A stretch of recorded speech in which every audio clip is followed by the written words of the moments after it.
Penjadwalan proses atau scheduler. Penjadwalan proses atau scheduler merupakan kebijakan serta mekanisme di sistem operasi yang berkaitan dengan urutan kerja yang dicoba sistem komputer. Proses yang akan berjalan dan kapan serta berapa lama proses itu berjalan. Kriteria penjadwalan yaitu 1. Adil atau fairness, 2. Efisiensi, 3. Waktu tangkap, 4. Turnaround time, 5. throughput. Tipe-tipe penjadwalan yaitu 1. Short term scheduler atau penjadwalan jangka pendek, 2. Medium term scheduler atau penjadwalan jangka menengah, 3. Long term scheduler atau penjadwalan jangka panjang. 1. Penjadwalan jangka pendek atau short term scheduler merupakan penjadwalan yang bertugas menjadwalkan alokasi pemrosesan di antara proses-proses ready di memori utama. Dan penjadwalan jangka pendek menyiapkan sasaran memaksimalkan kinerja untuk memenuhi seti kumpulan kriteria yang diharapkan. 2. Penjadwalan jangka menengah atau medium term scheduler yaitu penjadwalan yang menangani proses-proses sweeping dan mengendalikan transisi dari suspended to ready.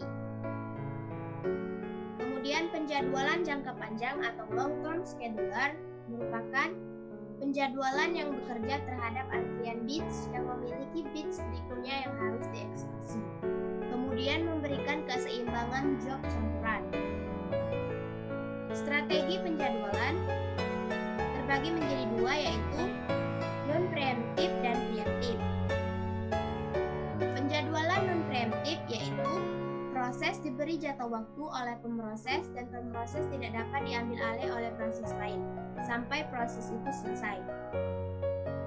Penjadwalan preemptif, proses diberi jatah waktu oleh pemroses dan pemroses tidak dapat diambil alih oleh pemroses lain sehingga proses disela sebelum selesai dan harus dilanjutkan menunggu jatah waktu pemrosesan tiba kembali pada proses itu. Algoritma penjadwalan non-preemptif yaitu terdiri dari FCFS atau First In Come First Serve atau FIFO, First In First Out. Yang kedua SJF, Shortest Job First. Yang ketiga HRN, Highest Ratio Next. Yang keempat MFQ, Multiple Feedback Queue.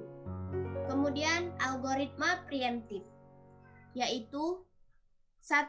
RR atau round robin, 2. SRF atau shortest remaining first, yang ketiga atau priority scheduler.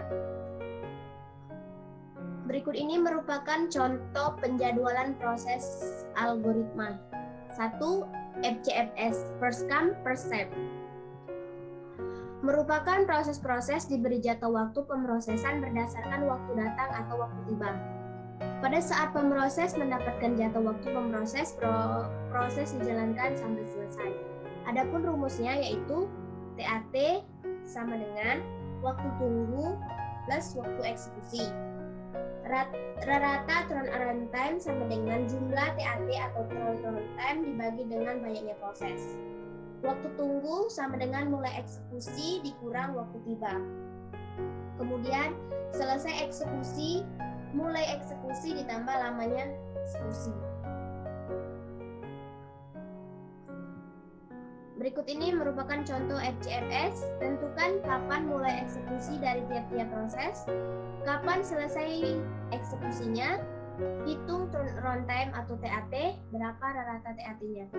Nama prosesnya itu P1, P2, P3, P4. Waktu tibanya seluruhnya adalah 0. Kemudian lama eksekusinya untuk P1 sama dengan 5, P2 2, P3 6, P6 8.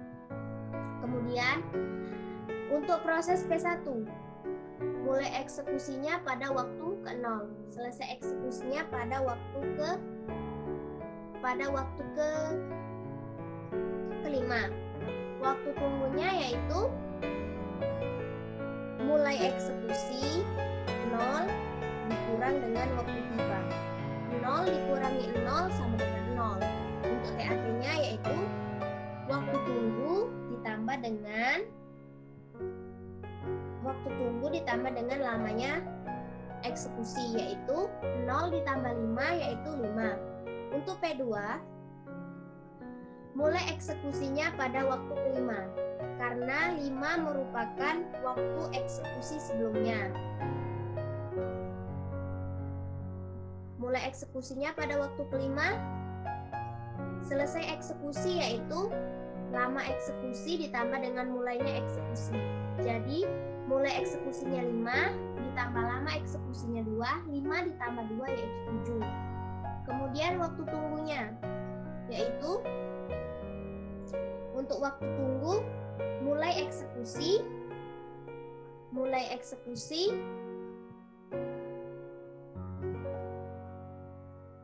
untuk waktu tunggunya yaitu mulai eksekusi dikurang dengan waktu tiba. 5 dikurangi 0, 5. Kemudian untuk turnaround time-nya yaitu waktu tunggu ditambah dengan lamanya eksekusi. 5 ditambah dengan 2 yaitu 7. Untuk proses yang ketiga yaitu P3, lama eksekusinya 6. 7 ini waktu eksekusi pada proses sebelumnya, yaitu selesai eksekusinya pada waktu 7. Untuk P3 ini mulai eksekusinya 7. Untuk selesai eksekusi yaitu mulai eksekusi ditambah dengan lamanya eksekusi. 7 ditambah 6, 13. Kemudian untuk waktu tunggunya yaitu mulai eksekusi dikurang dengan waktu tiba. 7 dikurangi 0 yaitu 7.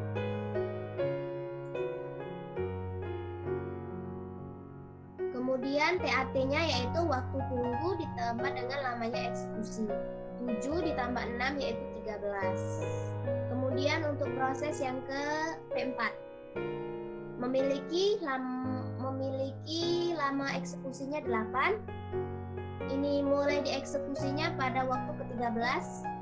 13 merupakan waktu eksekusi pada proses sebelumnya yaitu 13. Kemudian selesai eksekusinya, mulai eksekusinya 13 ditambah dengan lamanya eksekusi 8, 13 ditambah 8, 21. Kemudian untuk waktu tunggunya mulai eksekusinya pada waktu ke-13. Untuk waktu tunggunya mulai eksekusinya pada waktu ke-13 dikurangi dengan waktu tibanya 0. 13 dikurangi 0, 13. Kemudian untuk TAT-nya yaitu waktu tunggunya 13 ditambah dengan lamanya eksekusi 8. 13 ditambah 8, 21. Jumlah TAT-nya 5 ditambah 7 ditambah 13 ditambah 21 yaitu 40. Nah, untuk rata-ratanya yaitu jumlah TAT ini dibagi dengan banyaknya proses ini. 46 dibagi dengan banyaknya proses 4, 46 dibagi 4 yaitu 11,5. Yang kedua yaitu SJF, yaitu Shortest Job First, merupakan proses-proses diberi jangka waktu pemproses berdasarkan waktu terkecil hingga akhir proses. SJF non-preemptive, SJF ini terbagi menjadi SJF non-preemptive dan SJF preemptive. Untuk SJF non-preemptive yaitu CPU memperbolehkan proses yang ada di antrian untuk menggeser proses yang sedang dieksekusi, meskipun proses tersebut mempunyai burst time yang lebih kecil. Kemudian SJF preemptive yaitu CPU memperbolehkan proses di antrian untuk menggeser proses yang sedang dieksekusi dan mempunyai burst time yang lebih kecil. Berikut adalah contohnya. Untuk SJF non-preemptive, tentukan rata-rata waktu tunggu dan rata-rata turnaround. Nama prosesnya yaitu P1, P2, P3, P4. Waktu tibanya seluruhnya adalah 0. Kemudian waktu eksekusinya P1 6, P2 4, P3 3, P4 8. Kemudian proses ini diurutkan dari yang terkecil hingga terbesar waktu eksekusinya. Setelah diurutkan, nama prosesnya menjadi P3, P2, P1, P4. Waktu tiba seluruhnya adalah 0. Untuk P3, waktu eksekusinya 3, waktu tunggunya 0 karena awal, kemudian mulai dieksekusi pada waktu ke-0, selesai eksekusinya 3, yaitu mulai eksekusi ditambah dengan waktu eksekusi 0 ditambah 3, 3. Terus untuk turn around-nya yaitu waktu tunggunya 0 ditambah waktu eksekusi 3 ditambah 0, 3. Kemudian untuk P2 memiliki waktu eksekusi 4, memiliki waktu tunggu 3. 3 merupakan waktu eksekusi pada proses sebelumnya yaitu P3. 3 mulai dieksekusi pada waktu ketiga, selesai eksekusi yaitu mulai eksekusi ditambah dengan waktu eksekusi 3 ditambah 4 yaitu 7. Untuk turnaround time-nya yaitu waktu tunggu ditambah dengan lamanya eksekusi 3 ditambah 4 yaitu 7. Untuk P1 waktu eksekusinya 6, waktu tunggunya 7 dari waktu eksekusi pada proses sebelumnya. 7 mulai dieksekusi pada waktu ke-7, kemudian selesai eksekusi yaitu mulai eksekusi ditambah dengan waktu eksekusi 7 dikurangi 6, 13. Kemudian turn around-nya yaitu waktu tunggu ditambah dengan waktu eksekusi 7 ditambah 6, 13. Kemudian untuk proses P4 memiliki waktu eksekusi 8, waktu eksekusinya 13 karena 13 merupakan hasil dari eksekusi sebelumnya. Waktu tunggunya 13 dan mulai dieksekusi pada waktu ke-13 juga. Kemudian selesai eksekusi yaitu mulai eksekusi ditambah dengan waktu eksekusi. Mulainya 13 ditambah 8, 21. Kemudian turn around-nya yaitu waktu tunggunya 13 ditambah dengan waktu eksekusinya 8, 13 ditambah 8, 21. Rata-rata waktu tunggu atau waiting time-nya kita jumlahkan. Waktu tunggunya yaitu 0 ditambah 3 ditambah 7 ditambah 13 yaitu 23 dibagi dengan banyaknya proses 4, 23 dibagi 4 sama dengan 5,75. Untuk rata-rata turnaround-nya kita jumlahkan yaitu 3 ditambah 7 ditambah 13 ditambah 21 yaitu 44. 44 dibagi banyaknya proses 4, 44 dibagi 4 sama dengan 11. Kemudian SJF printip, tentukan rata-rata waktu tunggu, rata-rata waktu turnaround. Nama prosesnya yaitu P1 memiliki waktu tiba 0, memiliki waktu eksekusi 6. P2 memiliki waktu tiba 1, waktu eksekusi 4. P3 memiliki waktu tiba 3, waktu eksekusi 3. P4 memiliki waktu tiba 6, waktu eksekusi 8.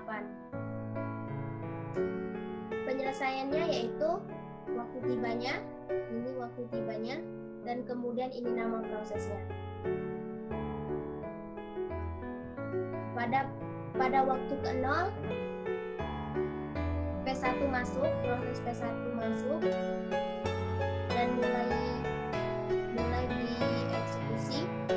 Pada waktu ke-1 juga P2 masuk 4. Kemudian proses P1 P2 dibandingkan yang mana yang lebih kecil. Ternyata yang lebih kecil yaitu P2 langsung dieksekusi. Kemudian pada waktu ketiga ini ternyata proses P3 juga masuk.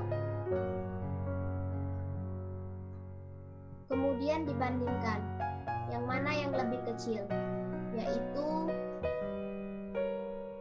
P3 atau P1. Ternyata yang lebih kecil itu adalah P3. Kemudian pada waktu ke-6 proses P4 juga masuk. Kemudian dibandingkan antara P4 dan P5. Yang mana yang lebih kecil? Ternyata yang lebih kecil yaitu P1. P1 mulai dieksekusi pada waktu ke-8 hingga berakhir. Kemudian untuk P4 dieksekusi pada waktu ke-13 sampai berakhir. Penyelesaiannya adalah waiting time-nya untuk P1 yaitu waktu tunggunya yaitu 8 dikurangi 1 yaitu 7. Kemudian P2-nya 0 karena tidak memiliki waktu tunggu dan langsung dieksekusi. Untuk P3-nya yaitu P3-nya 5,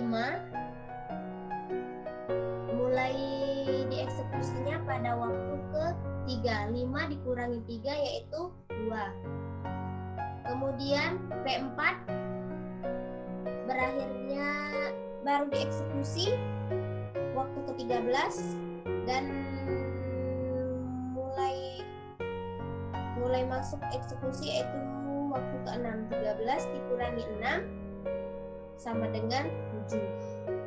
Kita hitung rata-ratanya, kita jumlahkan 7 ditambah 0 ditambah 2 ditambah 7 yaitu hasilnya adalah 16. 16 dibagi banyaknya proses yaitu 4. 16 dibagi 4 yaitu 4. Kemudian turnaround-nya. Untuk P1 yaitu 13 dikurangi 0. 13 dikurangi 0 yaitu 13. Kemudian untuk P2 5 dikurangi 1. 5 mulai berakhir pada eksekusi awalnya yaitu 1. 5 dikurangi 1 yaitu 4. Kemudian P3 yaitu P3 baru dieksekusi 8, kemudian 8 kemudian pada masuknya yaitu waktu ke-5. 8 dikurangi 5 yaitu 3. Kemudian untuk P4 akhir eksekusinya 21 dikurangi dengan baru dieksekusi pada waktu ke-6. 21 dikurangi 36 sama dengan 15. Kita hitung rata-rata turnaround-nya yaitu 13 ditambah 4 ditambah 3 ditambah 15 yaitu 37 dibagi 4 sama dengan 9,25. Kemudian yang ketiga yaitu round robin. Merupakan eksekusi pada round robin dijalankan secara giliran berdasarkan antrian proses mengerjakan sesaat setiap proses secara berturut-turut. Proses yang telah dieksekusi tapi belum selesai akan kembali ke antrian terakhir. Ini adalah contoh round robinnya. Tentukan waiting time dan runtime. Nama prosesnya yaitu P1, P2, P3, P4. Arrival time-nya atau waktu tibanya sebelumnya adalah 0. Kemudian ini service time-nya yaitu 5, 4, 2, P1-nya 5, P2 4, P3 2, P4 3. Kemudian untuk quantum time-nya yaitu 2. Kita mulai eksekusi yaitu untuk 5 kita eksekusi dengan 2 quantum time yaitu 2 dari 0 ke 2 untuk P1. Kemudian dilanjutkan dengan mengeksekusi P2 yaitu 2 quantum time yaitu 2 sampai 4, kemudian dilanjutkan dengan mengeksekusi P3 yaitu 4 sampai 6, kemudian dilanjutkan dengan eksekusi P4 yaitu 6 sampai 8. Kemudian sisa untuk service time untuk P1 yaitu 3. Dan untuk karena masih 3, kita lanjutkan mengeksekusi P1 yaitu dengan 2 quantum time yaitu 8 ke 10. Kemudian dilanjutkan dengan P2. P2 masih memiliki sisa 2. Kemudian dieksekusi 10 sampai ke 12. Kemudian dilanjutkan dengan P4. P4 tadi masih memiliki sisa 1. Kita lanjut mengeksekusinya dari 12 ke 13. Kemudian dilanjutkan P1 tadi masih memiliki sisa 1. Kemudian dilanjutkan untuk P1 yaitu dari 13 ke 14. Yang pink ini untuk P1, yang kuning ini untuk P2, yang hijau untuk P3, yang ungu untuk P4. Untuk P1, waiting time atau waktu tunggu dari waktu tunggu untuk sampai ke proses tersebut, yaitu kita hitung untuk P1 2, 4, 6, 8, 9. Waktu tunggunya untuk P1 adalah 9. Kemudian waktu tunggu untuk P2 2 ditambah 2, 4 ditambah 2, 6 ditambah 2, 8 ditambah 1, 9. Kemudian untuk P2-nya itu kita ulang kembali. Untuk P2 yaitu 2 ditambah 2, 4 ditambah 2, 6 ditambah 2, 8 ditambah 8 sampai sini karena pada proses berikutnya untuk P2 tidak ada lagi. Kemudian waktu tunggunya yaitu 8. Untuk P3 memiliki waktu tunggu P3 yaitu 2, 4. Ternyata waktu tunggu untuk proses P3 yaitu 4. Kemudian untuk P4 kita hitung untuk P4 2, 4, 6, 8, 10. Ternyata waktu tunggu untuk P4 yaitu 10. Kemudian turnaround time yaitu waktu berakhirnya eksekusi pada proses tersebut. Untuk P1 berakhir di 14. Untuk P2 berakhir di 12. Untuk P3 berakhir di 6. Untuk P4 berakhir di 13. Kemudian kita jumlahkan rata-rata untuk waiting time. Waiting time-nya kita jumlahkan 9 ditambah 8 ditambah 4 ditambah 10 yaitu 31. 31 dibagi 4 yaitu 7,75. Kemudian rata-rata turnaround time-nya kita jumlahkan 14 ditambah 12 ditambah 6 ditambah 13 yaitu 45 dibagi dengan banyak proses 4. 45 dibagi 4 sama dengan 11,25. Prioritas scheduling merupakan penjadwalan mendahulukan proses yang memiliki prioritas tertinggi. Prioritas scheduling terbagi menjadi 2 yaitu prioritas schedule preemptive dan prioritas non-preemptive. Prioritas scheduling non-preemptive jika suatu proses yang baru datang memiliki prioritas yang lebih tinggi daripada proses yang sedang berjalan, maka proses yang berjalan tersebut dihentikan dan dialihkan untuk proses yang baru datang.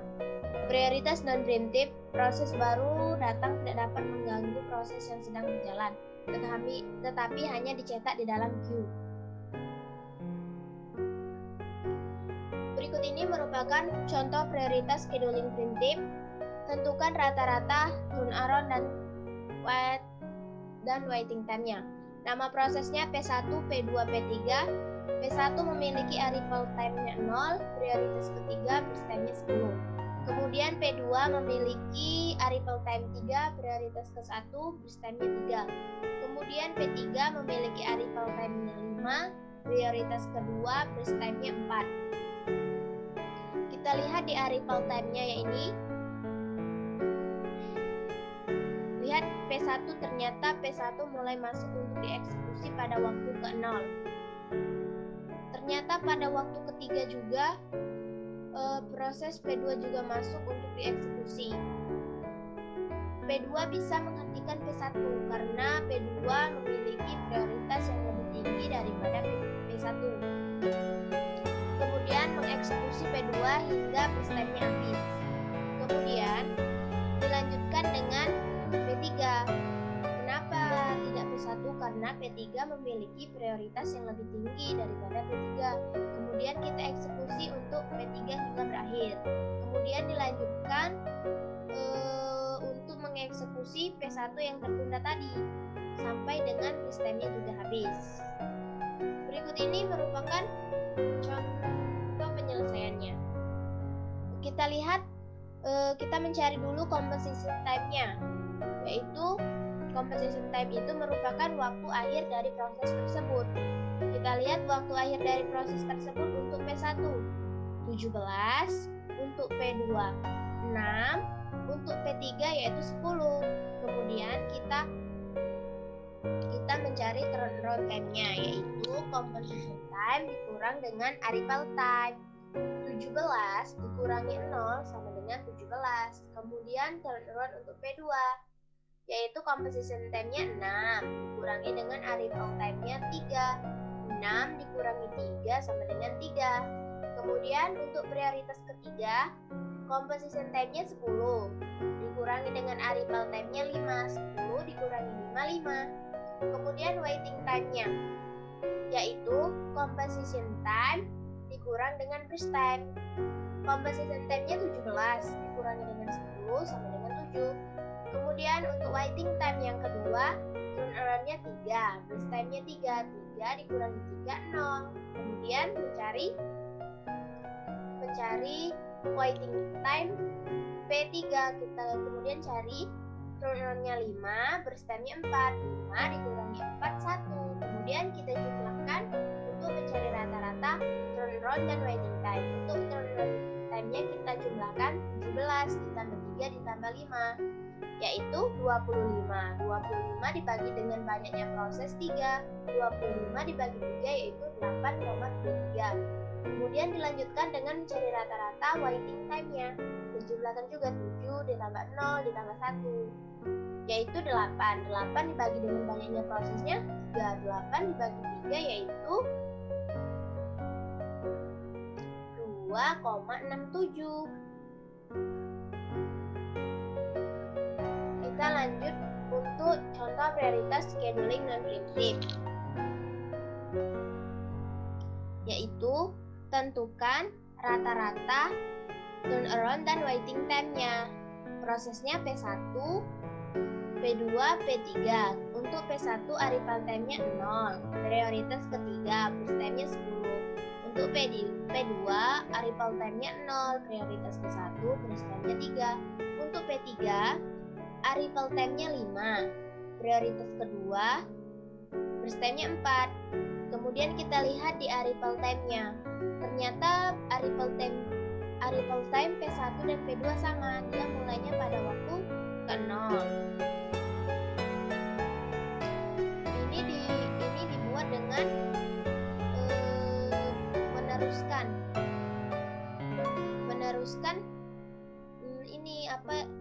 ini kan prioritas P2-nya itu kan lebih tinggi daripada P1, jadi kita buat P2 yang terlebih dahulu karena dia memiliki prioritas tertinggi. Kemudian dilanjutkan dengan P1. Kenapa tidak P3 walaupun prioritas P3 lebih besar daripada P1? Karena ini merupakan contoh dari primitif. Jadi kita melanjutkan prioritas yang terlebih dahulu dieksekusi daripada yang memiliki prioritas tertinggi. Kemudian kita eksekusi untuk P1 hingga selesai sampai berstemnya habis. Kemudian dilanjutkan dengan ketiga, mengeksekusi sampai waktu berstemnya habis. Penyelesaiannya adalah kita lihat composition time-nya atau waktu akhir dari proses tersebut. Kita lihat untuk P1 berakhir di waktu ke-13, kemudian P2 berakhir di 3, kemudian P3 berakhir di waktu ke-17. Kita mencari turnaround time-nya, yaitu composition time dikurang dengan arrival time. 13 dikurangi 0 sama dengan 13. Kemudian untuk P2 composition time-nya 3 dengan arrival dikurang dengan arrival time-nya 0. 3 dikurangi 0 sama dengan 3. Kemudian untuk turnaround P3 composition time-nya 17, arrival time-nya 5. 17 dikurangi 5, 12. Kemudian mencari waiting time-nya. Waiting time yaitu turnaround time dikurang dengan burst time. Waiting time untuk P1 yaitu turnaround-nya 13 dikurangi dengan burst time-nya 10. 13 dikurangi 10, 3. Kemudian waiting time untuk P2 turnaround-nya 3, burst time-nya 3. 3 dikurangi 3, 0. Kemudian untuk mencari waiting time P3 yaitu turnaround-nya 12 dikurangi dengan 4. 12 dikurangi 4, 8. Kemudian kita mencari rata-rata turnaround dan waiting time-nya. Waiting turnaround kita jumlahkan seluruhnya 13 ditambah 2 ditambah 12 yaitu 28. 28 dibagi dengan banyaknya proses yaitu 3. 28 dibagi 3 yaitu 9,33. Kemudian dilanjutkan dengan menjumlahkan waiting time-nya. 3 ditambah 0 ditambah 8 yaitu 11. Dibagi dengan banyaknya proses yaitu 3. 8 dibagi 3 yaitu 3,67.